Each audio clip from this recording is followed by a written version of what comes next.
I got fired because an elderly woman slapped me at a client appreciation dinner. That's the short version. The one I tell people when I don't want to explain how quickly a career can end over a glass of Bordeaux. It sounds like a bad joke, like something you'd read on a finance Reddit thread and assume was exaggerated for karma. But it wasn't a joke when her emerald ring cut my cheek and I tasted blood, while 50 of my colleagues suddenly became very interested in their salad forks. It was supposed to be a safe night for someone like me. Client dinners are easy when you're a mid-level analyst in risk management. You show up in your best suit. You shake hands with the people you're supposed to impress. You laugh at the managing director's jokes exactly one beat after everyone else. You leave before the senior partners start ordering $1,000 bottles and talking about the good old days.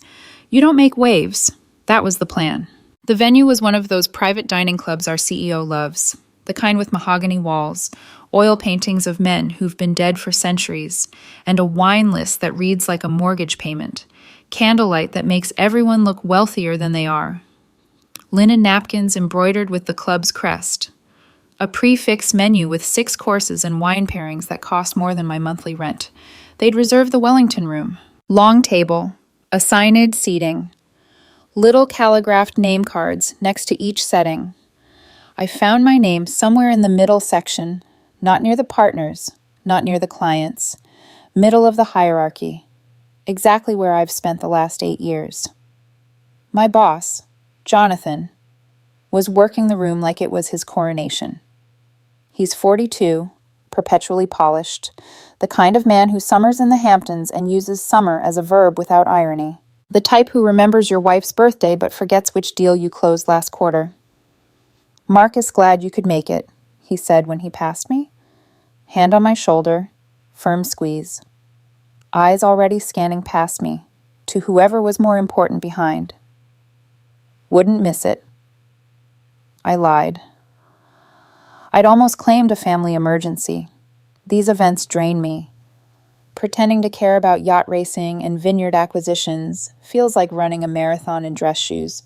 But missing a client dinner gets noted in ways that missing a deadline somehow doesn't. I noticed her before I knew who she was. Small, sharp, mid-70s maybe, wearing an ivory silk blouse and pearls that looked like they had their own insurance policy. She had the kind of posture that comes from decades of expecting the world to accommodate her. Back straight, chin elevated, like the room had been built around her convenience. She was seated at the head of the table where the partners clustered, right next to Jonathan's empty chair, a glass of Chablis hovering near her lips but never quite touching them. People approached her one by one, quick bows, rehearsed compliments. She barely acknowledged them. I assumed she was some client's widow, a board member's mother, someone I'd never have to think about again. That assumption would cost me everything. The head of HR, Victoria, did the welcome toast. Of course she did. A few practiced jokes about finally being together outside the Bloomberg terminal. A cliché about our people being our greatest asset. The usual corporate poetry that means nothing. Glasses clinked. Conversations restarted in isolated clusters. Sterling silver began to scrape against bone china. I focused on my safe zones. The compliance officer who only talks about regulatory changes and his golf handicap. The settlement analyst who always has funny stories about transaction errors. I put my social mask on, nod, ask a follow-up question. Take small bites. Swallow before I actually taste anything. It was going fine. The problem started with a sommelier and a bottle of red Bordeaux. He came up behind me while I was standing. I'd gotten up to let someone squeeze past my chair toward the restroom. Tight quarters. Too many egos. Not enough space. At the same moment, Jonathan appeared at my elbow. "Marcus, have you met my mother yet?" That bright tone that means it's not really a question. I turned, half blocked by my own chair. Saw the woman in ivory silk, the one with the imperial posture. She was trying to rise from her seat at the head of the table. The sommelier stepped left. I stepped right. Someone bumped my back. For a split second, all I saw was crystal decanters and silver trays. My elbow caught the sommelier's arm. The bottle tipped. I watched, helpless and too slow. As a wave of 2015 Chateau Margaux arced through the air like a slow-motion catastrophe. It didn't hit the table. It hit her. The wine splashed across her chest and shoulder, a dark stain blooming across the ivory silk like a wound opening. A few drops hit her face. One landed just below her eye, slid down her cheek like a theatrical tear. "Oh my God," I said, already reaching for napkins. "I'm so sorry, ma'am. I didn't—" She moved faster than I expected, faster than someone her age should move. Her hand came up, fingers tight around those heavy rings, and she slapped me across the face so hard my head snapped sideways. The room went silent on impact, like someone had pressed pause on reality. The sound echoed off the mahogany panels, not movie loud, but loud enough that every person in that private dining room heard it. My cheek burned. Her ring had a stone in it. Something that caught the corner of my mouth. I tasted iron. "You clumsy fool," she hissed, not bothering to lower her voice. "Do you have any idea what this blouse costs?" "This is Hermes."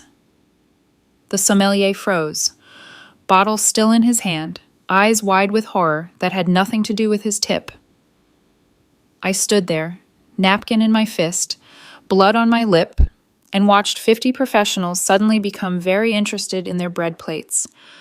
No one moved, no one spoke, no one did anything.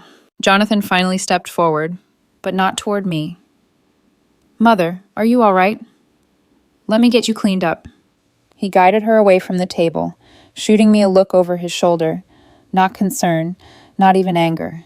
Disappointment. The kind reserved for subordinates who have just embarrassed you in front of people who write checks. I stood alone in the silence, wine dripping from the tablecloth, blood dripping from my lip, and the slow, horrible realization that I was somehow the villain of this story. Before I tell you how I systematically dismantled the careers of everyone who left me bleeding in that dining room, do me a quick favor. If you enjoy stories about Wall Street bullies getting destroyed by the people they overlook, hit that subscribe button. It fuels my cold, calculating soul. And trust me, you're going to want to see what happens when the quiet analyst finally runs the numbers on revenge. Now, where was I? Right, standing alone with wine on my jacket and blood on my face, about to discover just how quickly a firm will sacrifice you to protect the people who write the checks. Let me back up. I'm Marcus Webb. I'm a senior risk analyst at Sterling & Associates. We're a boutique wealth management firm in Manhattan. Old money clients, old school values, older partners who think spreadsheets are something their assistants handle. I've been here 8 years. 8 years of clean compliance reviews. 8 years of catching errors before they became lawsuits. 8 years of being the guy who stays late to verify everyone else's work. I'm not a rainmaker. I'm not a deal maker. I'm not going to be featured in any finance magazines. But I'm thorough. And in this industry, thorough is rarer than profitable. The office smells like expensive leather and quiet anxiety. Corner offices with views of Central Park, trading floors with Bloomberg terminals glowing blue, a break room with an espresso machine that costs more than some cars. Motivational art about excellence that was clearly chosen by someone who's never actually excelled at anything.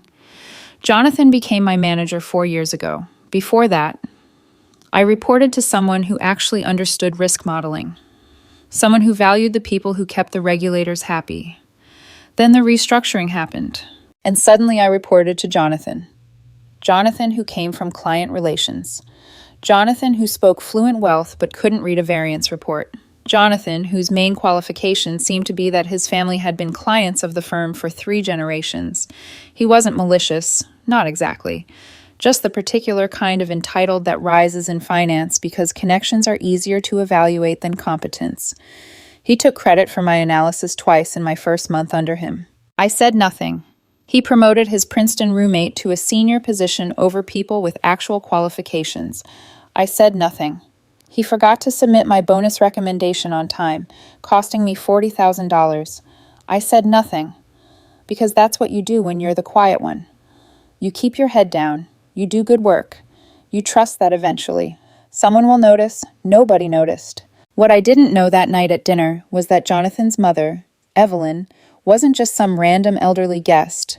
She was Evelyn Ashworth Mercer, widow of William Mercer III, founding partner of Mercer Capital, silent investor in half the hedge funds in Connecticut, and, most importantly, the person whose family trust represented Sterling's largest single account.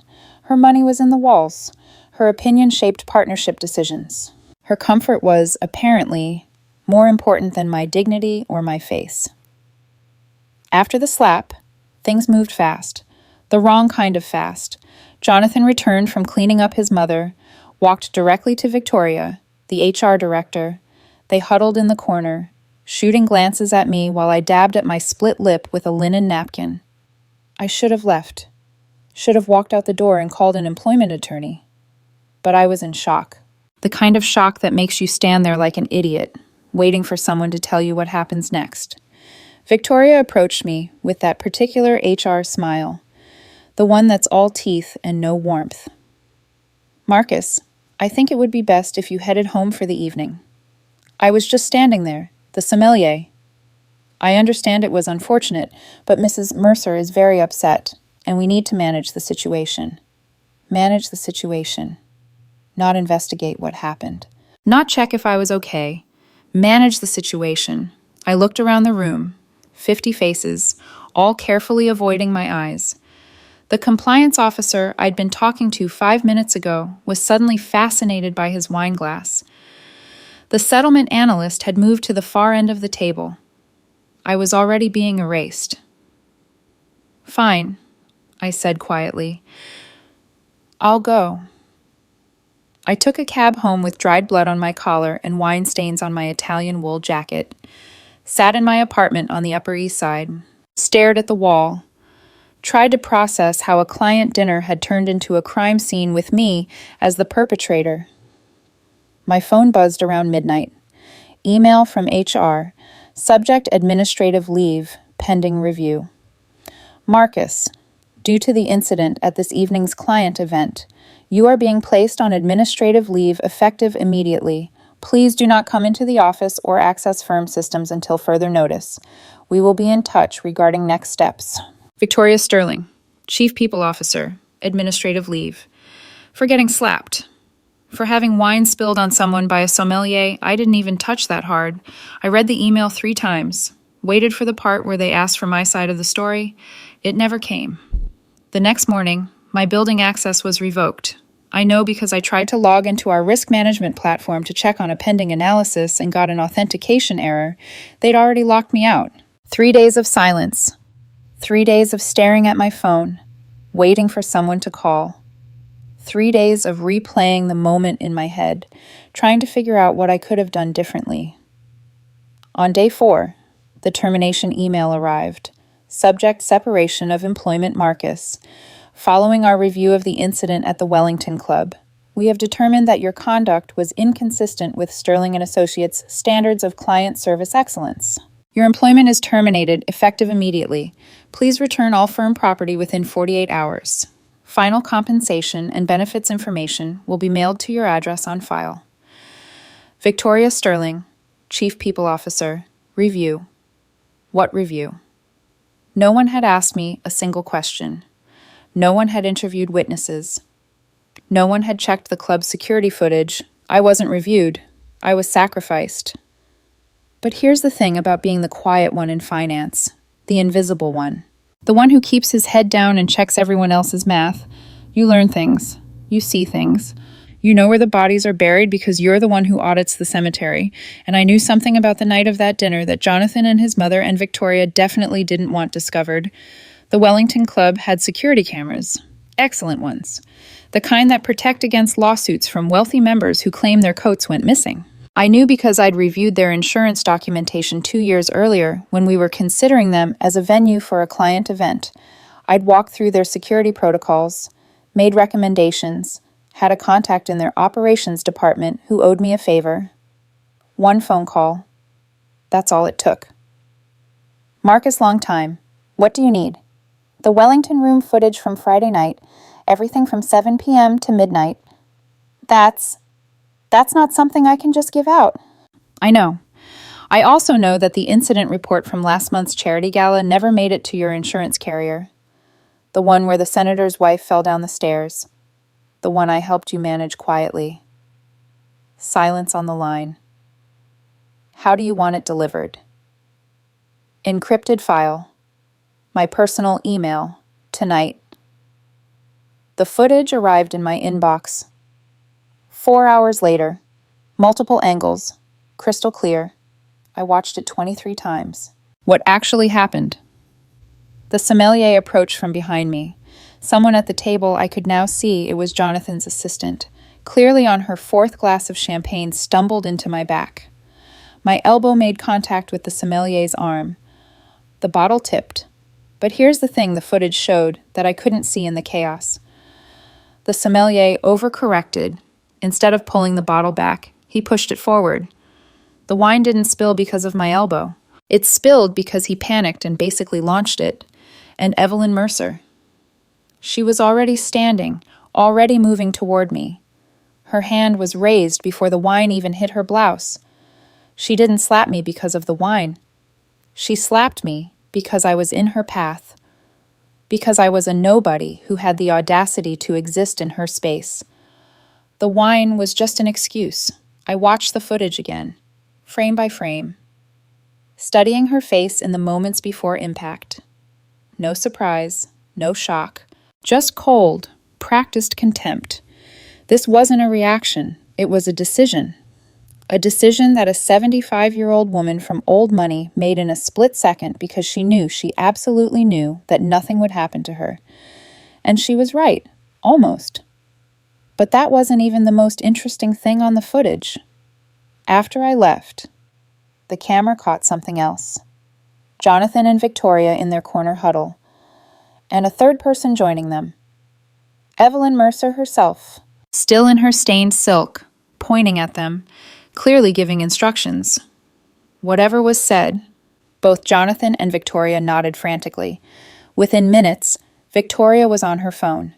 The next morning, my access was revoked. This wasn't an HR review. This was a cover-up, orchestrated by a 75-year-old woman who was used to making inconveniences disappear. I had the footage, but footage alone wouldn't be enough. I needed context. I needed witnesses. I needed someone on the inside who hadn't been compromised, and I knew exactly who to call. Her name was Catherine Park, Director of Compliance. 12 years at Sterling. The kind of old-school professional who remembered when the firm actually had ethics beyond quarterly returns. We'd worked together on regulatory filings before Jonathan's restructuring scattered everyone. She was one of the few people who'd ever actually said thank you for the late-night audits. Catherine... It's Marcus. Marcus, I heard what happened. That was completely wrong. Did anyone from HR contact you, ask what you saw? A pause. No. Nobody asked me anything. Did you see what actually happened? I saw enough. You didn't do anything wrong. That woman just attacked you. Would you be willing to put that in writing? Another pause. Longer this time. Marcus, I've got 2 kids in private school, a mortgage in Westchester.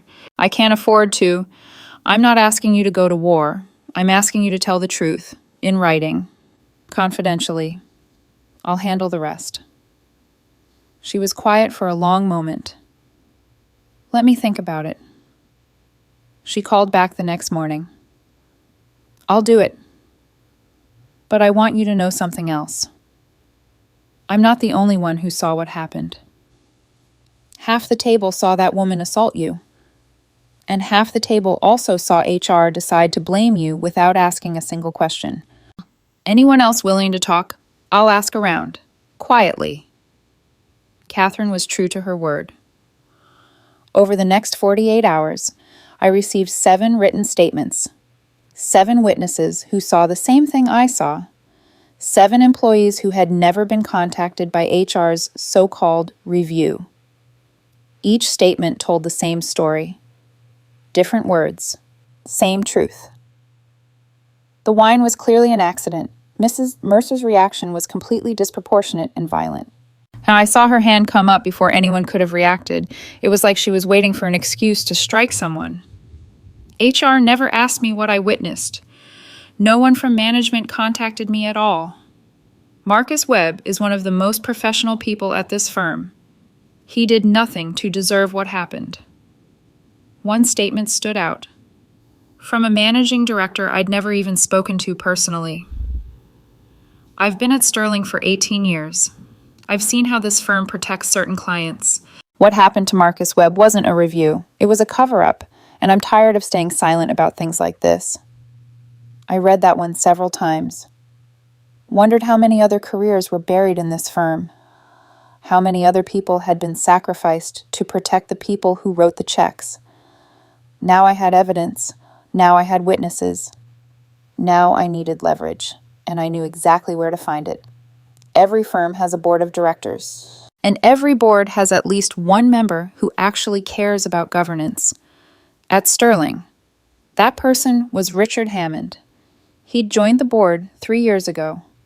Former SEC enforcement attorney. Current partner at a white shoe law firm. The kind of person who asked uncomfortable questions at quarterly meetings and actually expected answers.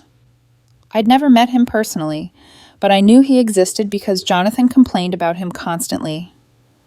Hammond wants another compliance review. Hammond is asking about our client onboarding procedures. Hammond is such a pain in the ass. If Jonathan hated him, he was probably exactly who I needed.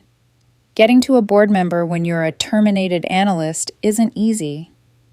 They don't exactly list their cell phones in the firm directory, but I'd built half the firm's risk reporting systems. I knew where everything was stored, and I still had a personal laptop with some very interesting archived data. I found his email address. Sent a message with the subject line, "Wrongful termination, evidence of governance failure." He responded in 3 hours. Mr. Webb, I've reviewed your initial documentation. I'd like to meet in person, tomorrow, 3 p.m., my office. Come alone. His office was in one of those midtown towers, 52nd floor. The kind of view that makes you understand why people crave power.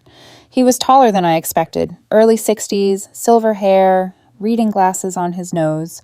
But his eyes were sharp, the eyes of someone who had spent decades putting fraudsters in prison. Mr. Webb, sit. I sat. Tell me everything. From the beginning. Leave nothing out. I talked for 90 minutes. The dinner, the slap, the termination, the footage, the witness statements, the huddle between Jonathan, Victoria, and Evelyn Mercer. He listened without interrupting. Took notes on a legal pad, asked occasional clarifying questions. When I finished, he was quiet for a long moment. You understand what you're alleging, he said finally. You're claiming that a major client conspired with firm management to wrongfully terminate an employee and cover up an assault. I'm not claiming anything. I'm showing you evidence. Evidence that could expose the firm to significant liability and damage our most important client relationship. Evidence that shows I did nothing wrong and was fired anyway. He tapped his pen against the legal pad. Why come to me? You could have gone to an attorney, filed a lawsuit, talked to the financial press. Because I don't want money. I don't want publicity. I want the truth on record, and I want the people who did this to face consequences. Even if those consequences affect the firm you worked for. The firm fired me for getting assaulted. I don't owe them protection. He almost smiled. Almost.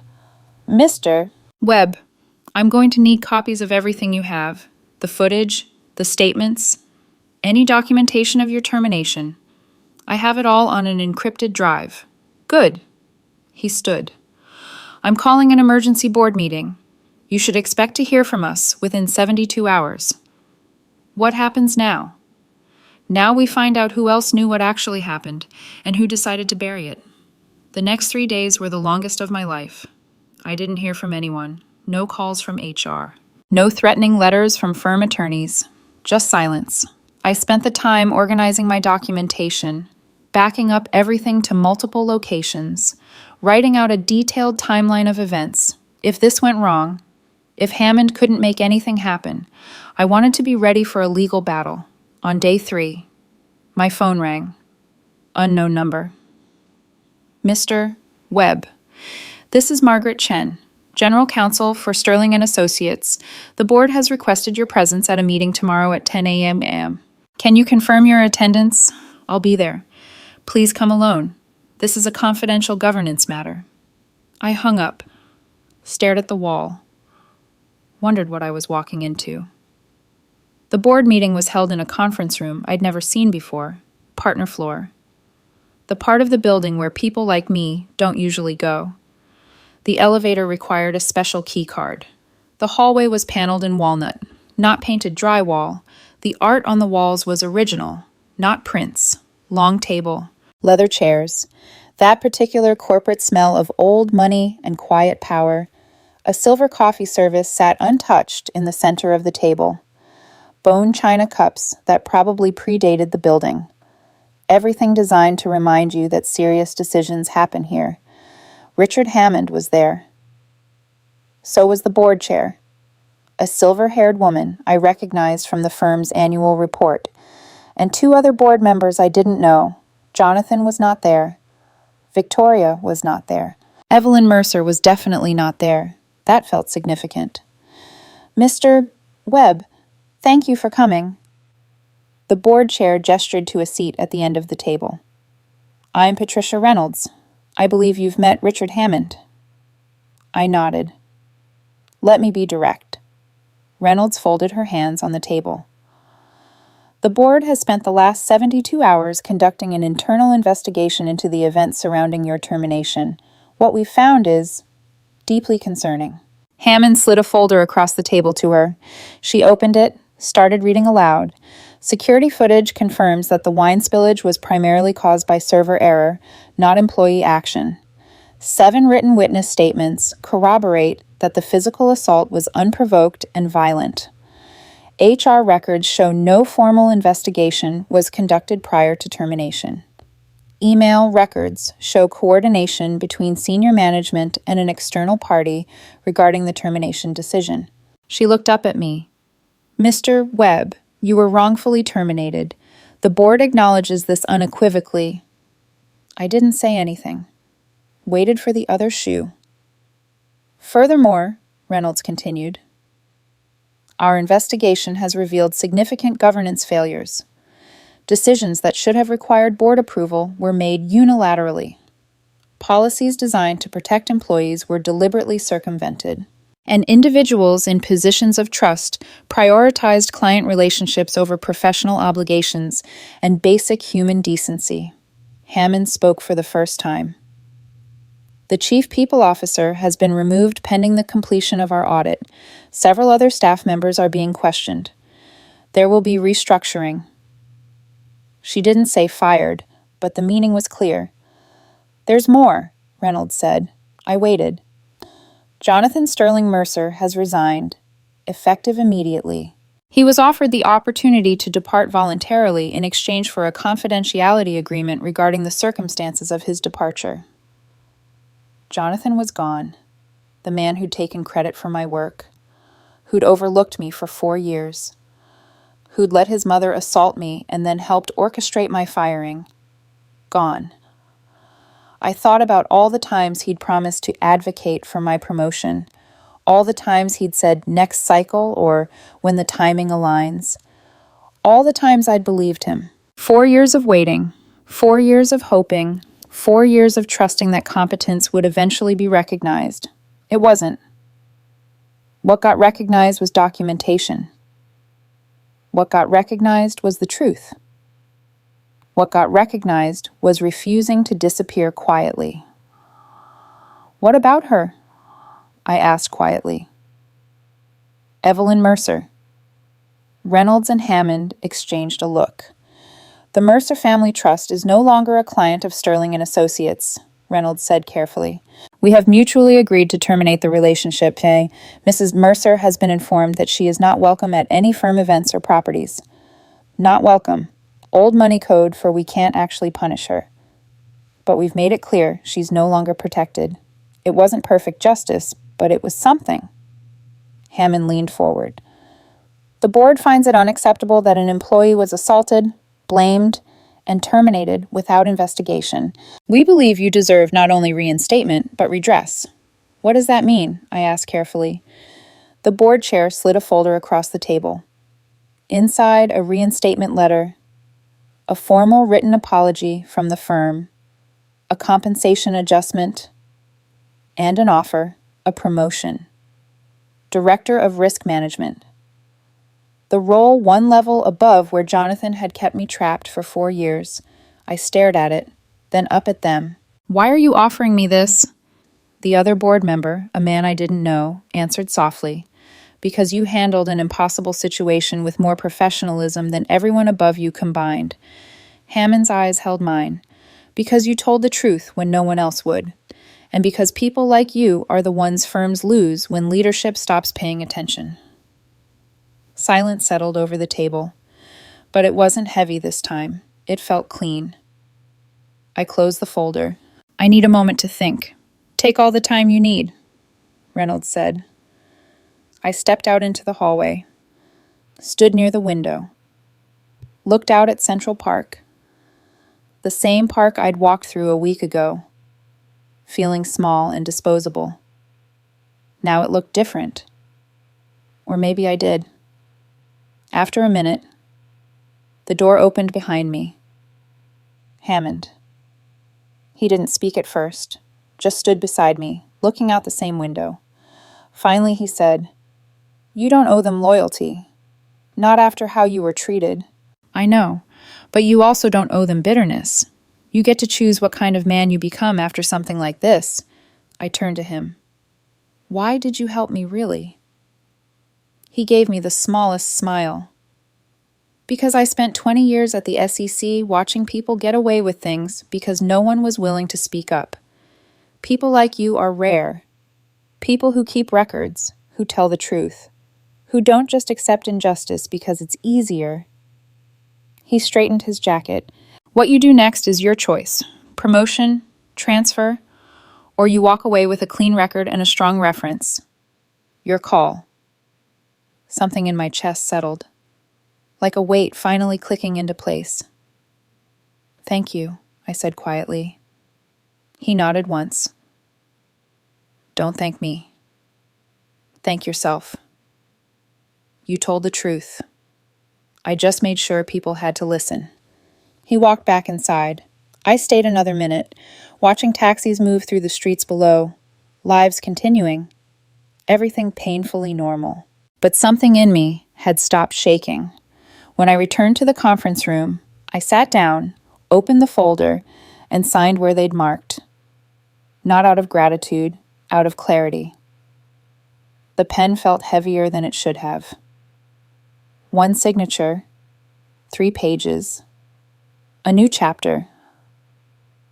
When everything was finished, Reynolds stood to shake my hand. Welcome back, Mr. Webb, Hammond added, more quietly. You earned this. I left the building without looking over my shoulder. No whispers, no stares, just the click of my dress shoes on marble and the steady beat of my own pulse, even, controlled, mine, outside. The air smelled like autumn in Manhattan, crisp and clean. As I reached the street, my phone buzzed, text from an unknown number. Marcus, we heard what happened. Mother is furious. Please call me. I want to explain. Jonathan. I looked at it for a long moment. Then I deleted it. Not out of spite, out of peace. Some endings don't need a dramatic confrontation. Some endings are just quiet, like setting something down that was heavy for too long. I hailed a cab, gave the driver my address, let myself breathe the way you breathe when the world finally stops pressing its foot on your chest. And for the first time since that slap echoed through the Wellington room, I felt steady, untangled, mine again.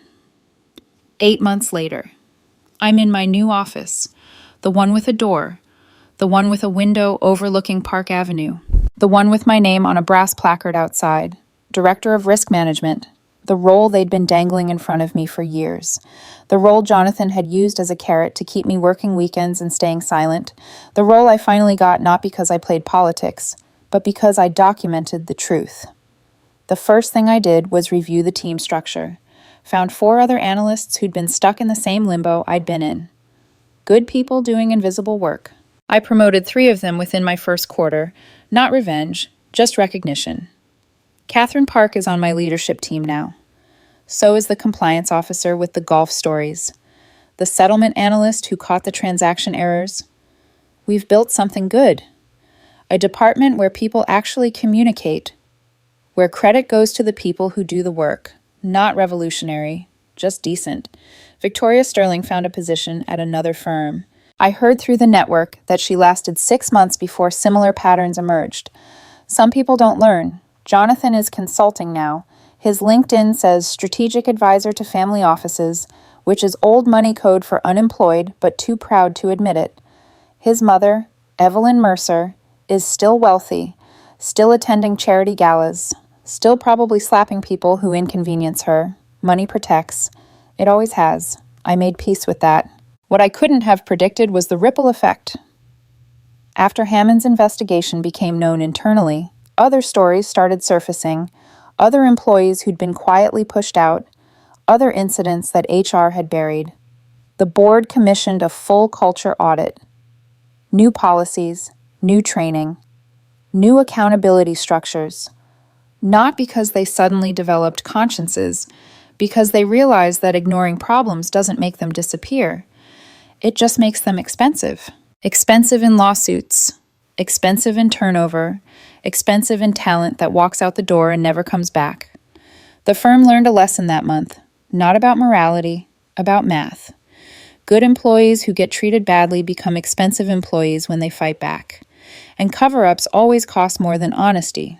Simple equations, the kind even partners can understand. Last month, I got a message from Hammond. He'd rotated off the board, moving on to other things. Marcus, hope you're well. Just wanted to say what you did mattered, not just for you, for everyone who came after. Keep building good things. I read it 3 times, then saved it in a folder labeled Documentation. Old habits. The cut on my cheek healed without a scar. The bruise on my dignity took longer. Some nights, I still feel the sting.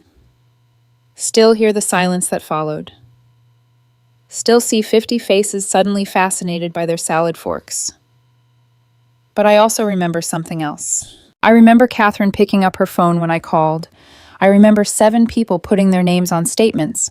I remember Hammond believing me before anyone else did. For every person who looked away, there was someone who didn't. For every coward who protected their comfort, there was someone who chose truth. That matters. That's worth remembering. I didn't become a different person. I'm still the analyst who shows up early, does thorough work, and leaves before the partners start ordering expensive bottles. But I'm also the analyst who kept the receipts, who found the footage, who told the truth when everyone else found their bread plates fascinating. And that analyst, he got the corner office. Thanks for staying until the end. If you made it this far, if you enjoyed watching the quiet one finally speak up, do me a favor. Hit that subscribe button. Share this story with someone who's ever been overlooked, someone who's been blamed for something they didn't do, someone who's been told to stay quiet and wait their turn. Tell them the truth matters. Tell them documentation is their friend. Tell them to keep the receipts, because the quiet ones are always watching. The invisible ones are always documenting, and the overlooked ones are always waiting for the moment when patience runs out, waiting for the moment when silence breaks, waiting for the moment when all those receipts finally get audited, and remind them that sometimes the best revenge isn't loud or dramatic. Sometimes it's just surviving long enough to watch the people who wronged you lose everything they were trying to protect. They say on Wall Street that money talks. They're wrong. Documentation talks. Money just listens. And sometimes that documentation gets you the corner office. The office with the door that closes. The office with the window that overlooks Park Avenue. The office where people knock before entering. the office I earned.